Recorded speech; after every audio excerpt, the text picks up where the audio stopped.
Hello, friends from across the nation and around the world. I'm Martin, and you are listening to Dad's Bedtime Stories. Tonight, we're going to be jumping back into the Dragon Knight series. And, well, I do get a lot of requests for the Dragon Knight series. I couldn't quite make any of them work with where the plot kind of was right now. I've always been doing this series more as something that I think could easily become a novel, and as such, I don't want it to be rushed, and I don't want to send it in too many random directions. And I think there's a lot more of the story about Bolt and Connor, the thunder or lightning dragon, to be told here. So today, I decided that I'd continue with that. Before I get started, I just want to give a big shout out to some of my Patreon sponsors. Thank you, first of all, to Austin and Ren, who I'm told are making their way through the Dragon Knight series right now. And so I bet they're listening to this. So thank you, Austin and Ren, for supporting the podcast. Next up, I want to say thank you to Rex from Santa Cruz. I did reach out to make sure Rex was the correct name of, the person who listens to the podcast. I'm still not 100% sure, so you can always write back to me on Patreon there, but thank you, Rex. Last, thank you to Sebastian, who is one of my listeners from Italy. It always blows my mind that people from all around the world listen to this podcast. So thank you, Sebastian. Now, it's that time again. Time to get as comfy as you can in those beds, to close your eyes, and imagine yourself doing what the kid in the story does. And just in case you need a little, reminder about what was happening in the last episode, we were introduced to Connor, who grew up in the Thunder Mountains, where, thunderstorms happened all the time. One day, while exploring those mountains, Connor met a thunder, or lightning dragon, named Bolt. And, after dealing with some water dragons, the two of them took off for new adventures. And that's where we pick things up today. Connor had learned to travel by night. Not because he preferred the dark, though he was growing kind of used to it, but because the night kept him hidden. Roads belonged to the Dragon King's riders, and so did villages. But in the sky, when the clouds were thick and the moon was low, Connor still felt free enough to fly. So, each night, the two of them would glide along in the dark. Bolt didn't really flap much. He didn't need to. He had some sort of electromagnetic power that allowed him to push himself forward, up, down, closer to the earth, away from the earth. He simply kept his wings spread apart and pushed himself along. Together, they moved towards a strange pull that Connor felt in his very core. And unless they came across a thunderstorm, which they almost always ran towards, for a little bit of food for Bolt, of course, they continued to follow that pull. By day, they would vanish. Connor and Bolt camped deep in forests where the trees tangled overhead and the ground stayed soft with moss instead of mud. And sometimes they would make their way through the forest. Despite being a rather large dragon, Bolt made his way through the trees rather nimbly. But always, no matter where they went, they followed the pull. It wasn't a painful pull, and it wasn't a fearful one. It was more like the gentle pressure of wind against your back. You feel it too, don't you? Connor asked one morning as they packed up camp beneath a canopy of dark pine needles. Bolt lifted his head from the rock where he'd been sitting. "Of course I do. Dragons are better at listening." "To, what, though?" Connor asked. Bolt's tail flicked. "To destiny." "That's comforting," Connor responded. They moved on foot that day, keeping to the trees. The forest thinned as they traveled downhill, the air warming slightly as the land leveled out. Through breaks in the leaves, Connor could see a road winding through the valley below, muddy, well-worn, and very much alive with movement. He felt the pull shift, not stronger, not weaker, just suddenly different, as if his destiny had changed just a little bit. "I think something's wrong," he said. Following the pull, Connor crouched and crept toward the edge of the trees, and that's where he saw them.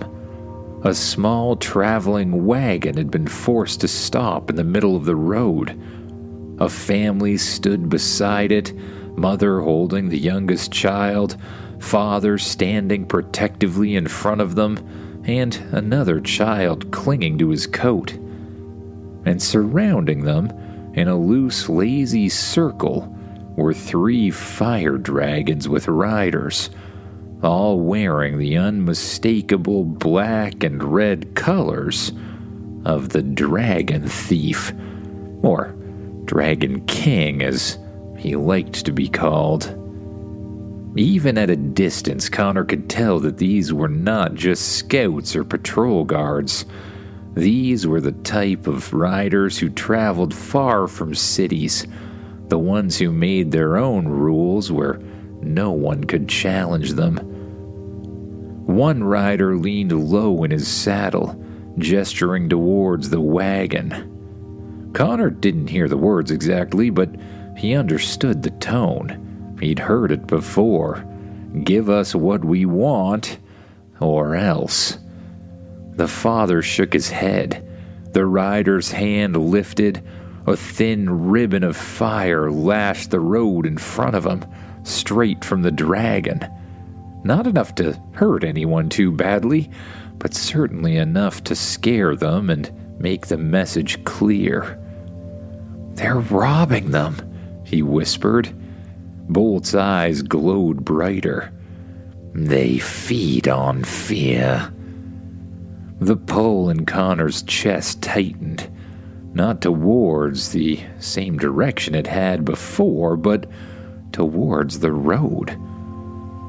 "We can't just watch," Connor said.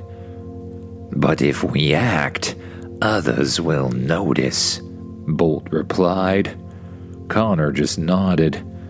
"If we don't, I don't think I'll be able to live with what happens today." "You sound more like a true knight every day," the dragon replied. Connor didn't answer. He simply stepped out of the trees. One of the riders noticed him as soon as he stepped forward. "Look at that," the man said, turning in his saddle. "Another fool wandering where he doesn't belong." The fire dragon beneath him snorted.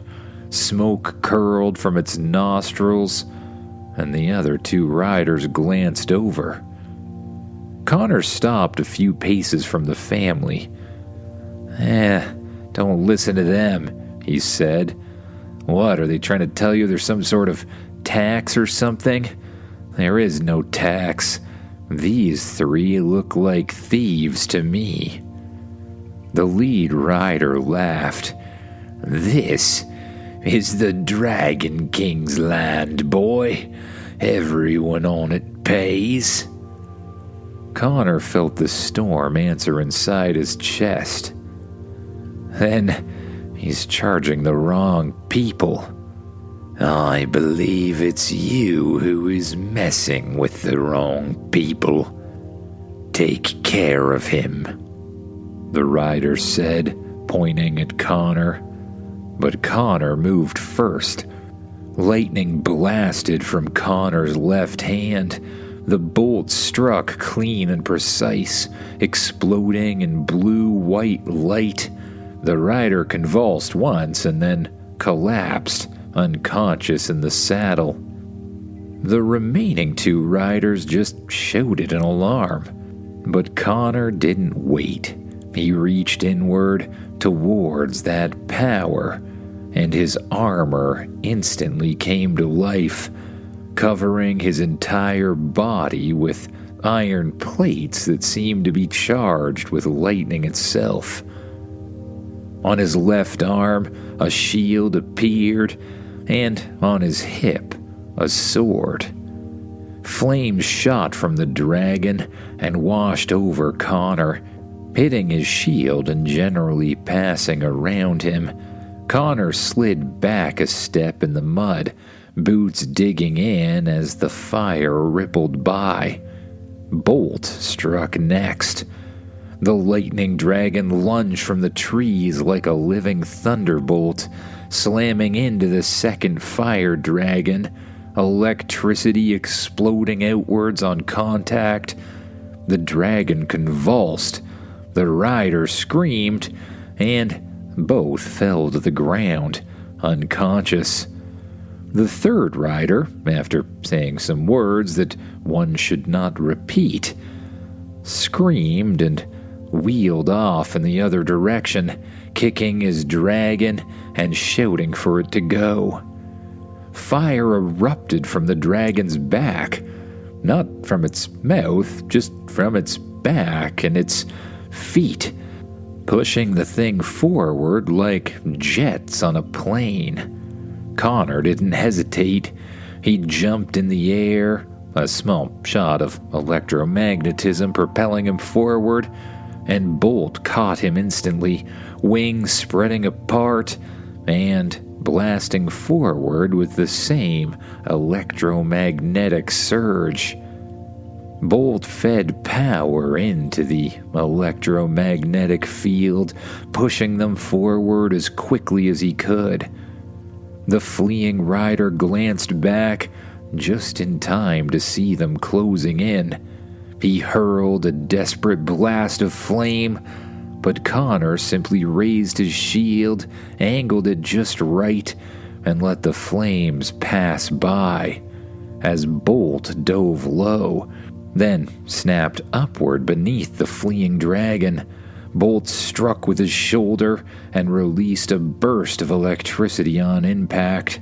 Again, the dragon and the rider stiffened mid-flight, before both went limp and crashed into the dirt ahead of them in a cloud of dust. Connor and Bolt turned around, headed back to the family on the road, and landed beside them. Upon landing, the father from the family stepped forward. You're a real one, a real dragon knight. We thought they were all gone. Well, they're not, Bolt said. They were just hidden, waiting for their time. The family moved quickly, offering them bread, dried meat, and water from their wagon. The father pressed a small bundle into Connor's hands. You should go, he urged. They'll come back, or others will. Word will spread. Connor glanced down the road, then up at the sky, realizing that nothing could be more true than that, because he was pretty sure that they already were coming. Bolt lifted his head sharply as the air changed. Wind twisted suddenly, unnaturally tight, spinning dust and leaves into a rising column. From within the forming vortex came a shape, sleek, fast, and, scary in a way that Bolt immediately recognized. An elemental dragon. We must go.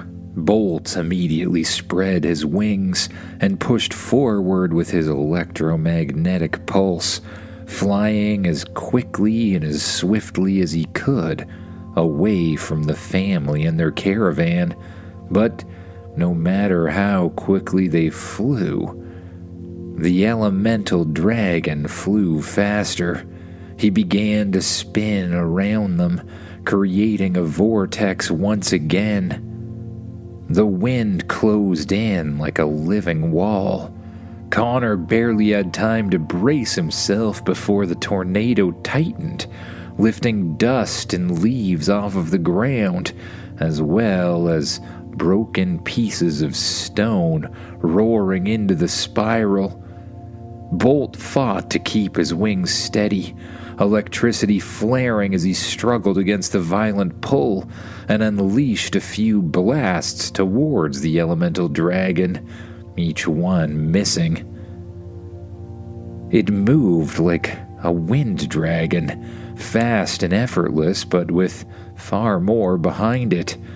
A blast of fire tore through the wind, followed instantly by a surge of water that flash froze mid-air, sending shards of ice ripping past Connor's shoulder.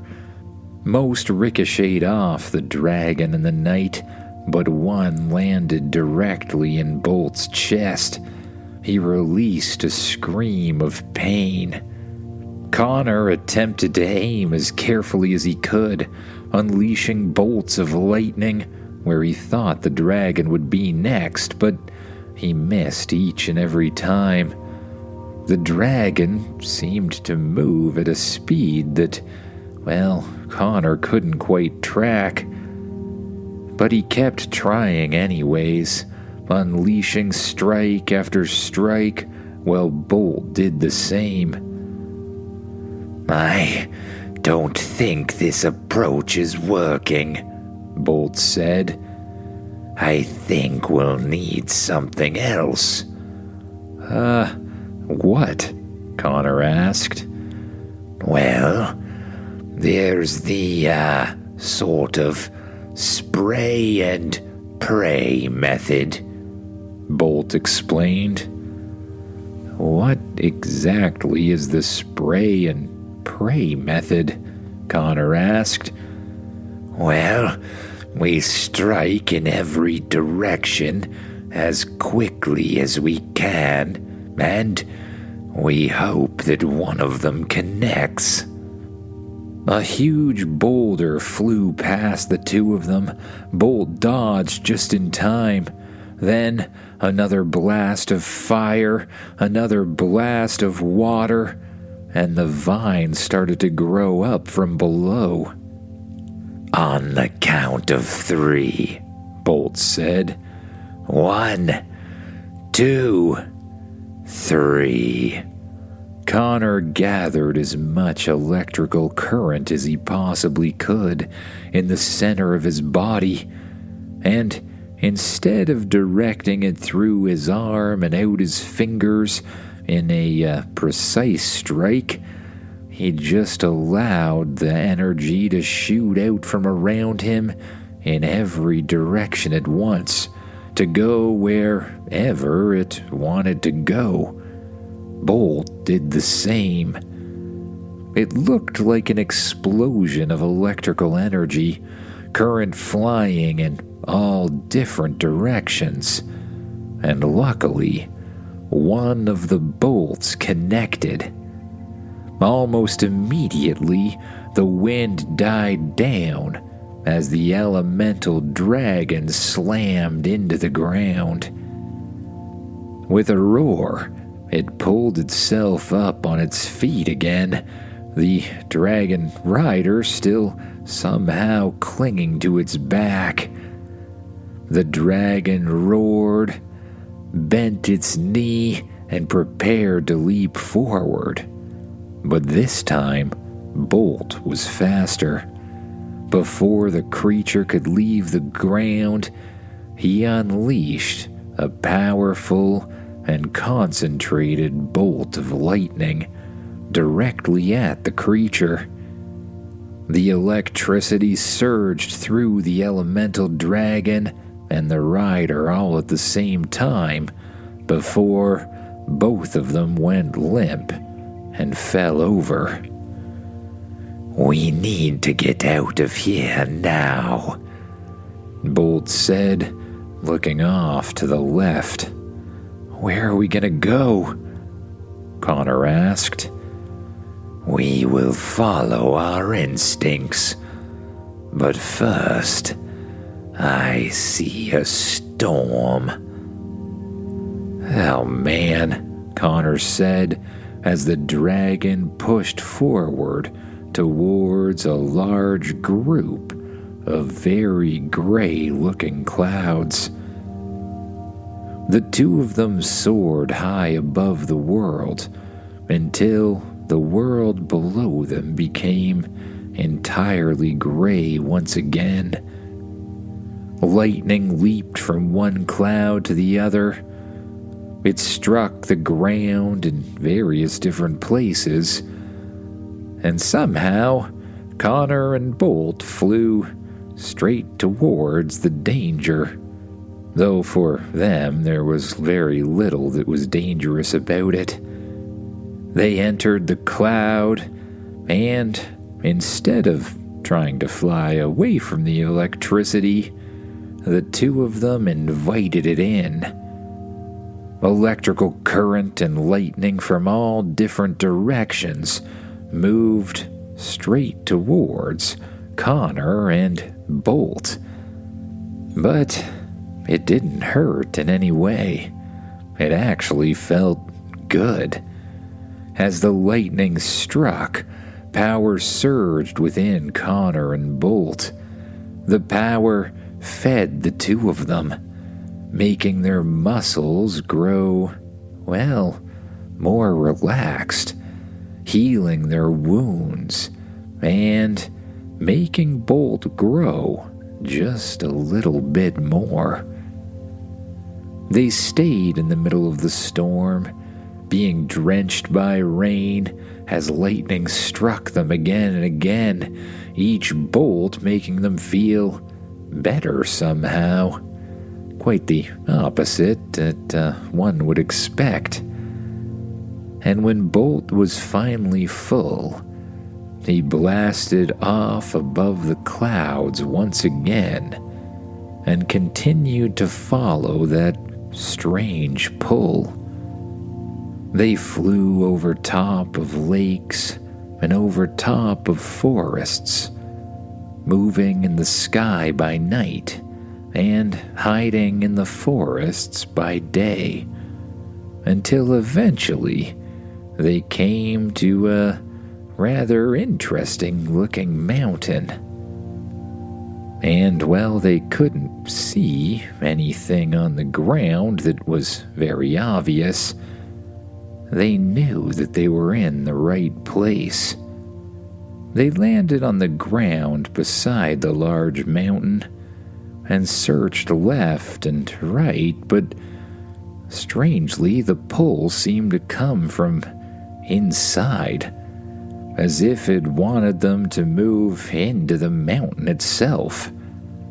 Connor climbed off of Bolt and moved towards the wall. He placed his hand on the stone and listened. He felt a strange vibration against the stone. The vibration grew stronger and stronger and stronger. Connor stepped backwards as a gigantic column of rock rolled off to the side, revealing a cave or series of caves inside. Then they saw glowing eyes. 7 pairs of glowing eyes, if they weren't mistaken, as 7 dragons stepped forward, each one with a rider on its back. Strangely, Connor didn't feel like fleeing or fighting. His armor didn't appear immediately around his body, because instinctively, Connor knew that these people weren't any ordinary dragons and riders. These were dragon knights. Real dragon knights.